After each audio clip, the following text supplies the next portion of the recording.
What is up, guys? It's your boy Jay here from the Movie Minute. Chantel, as always. We're back in person.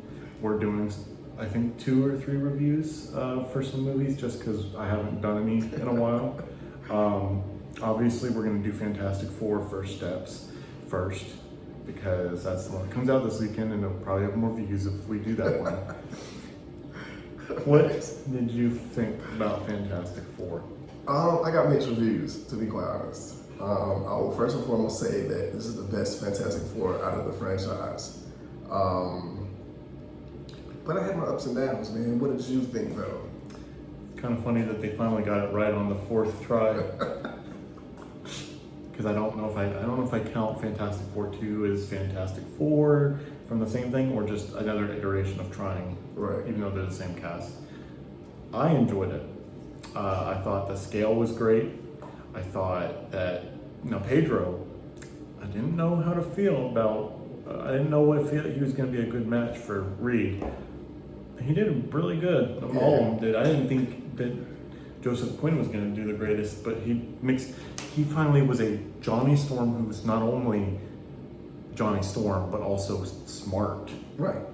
I picked it up too. I felt like the cast was great.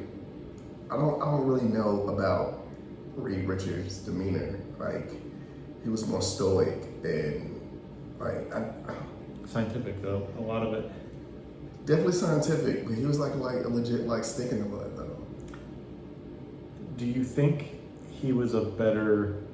Now, granted, he had more screen time in this than he did in Multiverse of Madness, but better than John Krasinski's screen time. John Krasinski would have killed this.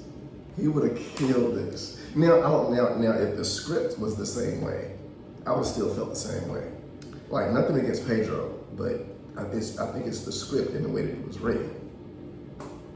Fair enough. Yeah. IMAX was great. Visuals, fantastic. Some of the best we've seen as far as VFX goes in the last several Marvel movies and TV shows. And check the aspect ratio, because it definitely changes. It does. Galactus, thank God he's not a cloud. Yeah. I felt like some of the CGI was kind of off. And I would honestly rather CGI be kind of off if the script is going to be superb. But to me, this wasn't a typical Marvel movie where the CGI was like right over the top. Like comparing Thanos' face to Galactus' face, Thanos' face was far superior. Yeah. Galactus' face, and I hope this isn't a spoiler, but Galactus' face to me was more comic booky, if I could say that. Pun intended, but if that was the route that they were going, then I dig it and I understand it. I think so. I think they were trying to go more comic booky with this universe in this movie versus the more realistic looking MCU main timeline. I didn't even think about it that way because I totally forgot it was in a different universe. We gotta talk about that too. But yeah, story was good. I actually fell asleep twice. I didn't notice him falling asleep. I was surprised I didn't because I had been up since like 5 a.m. that yesterday morning. So Right. I was like, I can't believe I didn't fall asleep. But with all movies, you got high points, you got low points, and it just so happened during the low points, I would legit just put my head back and I dozed off. But I woke up at the perfect time though. Like, I didn't miss anything except for the beer part that I was telling you about. Oh yeah. But other than that, like, I was able to grasp the entire movie, and the entire movie was pretty fire. The only gripe I have with this movie is that I do feel like there are points where it was like, hey man, why are we rushing this so quickly? And why does it feel like there are a lot of things that they cut out specifically from the trailers that never ended up being in the movie? Because there's a lot of trailer shots and lines that aren't in this at all. Yeah, that sucks. I get not wanting to overbloat a movie, but why can't you just make it more than an hour and 50 minutes? Right. Because it feels like more of an hour and 40-minute movie with 10 minutes of credits. Right.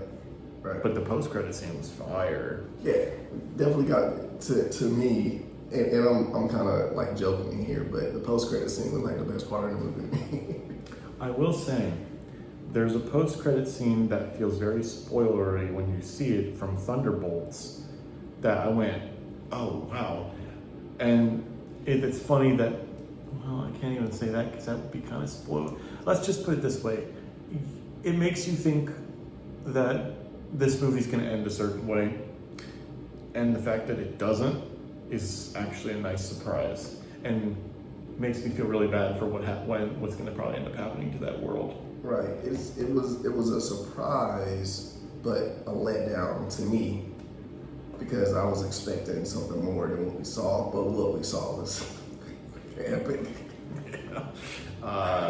Also, thank goodness people finally realized that Sue Storm doesn't have to use her bleed out of her nose when she uses her powers. Right. And doesn't have to be modernly or stereotypically sexy in order for it to work. Now, I will say, out of the 4 characters, I love Sue Storm and I love Johnny Storm as opposed to the previous movies. Mm-hmm. Like, Sue Storm shined in this movie. That's what a lot of reviews were saying too. Yeah, she legit shined in this movie. She, to me, out of the 4 characters, felt the most real. She was down to earth, she was understanding, and she legit kept everybody together. And like you stated, with Johnny, he's actually smart in this movie. He's just not like a sex-crazed superhero and joking completely all the time. Also, let me see if you notice this. It's kind of crazy, and we'll get into our review for Superman next. It's crazy to me. Was more joke filled, and the CGI kind of iffy versus this. Yeah. Like, I didn't think there was jokes in there, but they weren't like throw them in your face jokes the entire movie. Right. And took itself seriously. Right. And these jokes were warranted because that's what Johnny does. Yeah. Well, I mean, from any of the cast members, usually they always like joke after joke after joke. Yeah. I seen some like little CGI issues with the thing, Mm-hmm. but again, like I said, maybe it was done on purpose.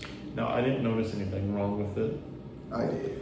but we finally got Mr. Fantastic's powers not being completely gross looking. God. Like, they managed to blend the line of, it's not like One Piece where the rubbery makes it make sense, but also, you know. The one scene with Galactus and Mr. Fantastic when, bro, That hurt. Now that's a dope part of the movie. Like that part was fire. It showed what Galactus could do, and I think he would have killed him if. Yeah, because he has his limits. Yeah, but either way, the movie is fire. I would definitely go back and see it, especially since I like went to sleep twice. I would definitely like to go in and enjoy it and not go to sleep taking the movie again. I am already planning on going to see this again because other friends want to go see it. I'm going to give this movie on a first watch a solid 4.5 out of 5. I think I'll go to 4.5 out of 5 too. I think you going back and watching it, thinking about it more it's more comic booky might actually. I'll give it a 4 now. I'm gonna go watch it again and then I'll give you my review. And then on another review that we do, I might inform y'all if I change my rating. But I'm gonna give it a 4 now. Another thing. Mole Man, I thought was gonna be corny in this film, and they actually, to me, made Mole Man better than what I thought it was gonna be, more or less. I wish he would have had more screen time. I was kind of iffy about the guy who plays him. Yeah, Paul Walter Hauser. Yeah, but check out Mole Man too. Or Stingray from Cobra Kai. Cobra Kai, right. The one thing I'm kind of mad about, they referenced him in the movie, but they didn't show him. They cut out an entire thing with John Malkovich as Red Ape. Oh yeah, that's right. But then they showed his orangutan, which did not look good. Right. At all. And yeah, I didn't really care. I was like, it's just a Yeah. montage. It's fine. It doesn't have to look the best. yeah. But let us know what you thought down below. Give this video a like, and tell us how excited you are now for Avengers Doomsday. Till next time, guys. Peace.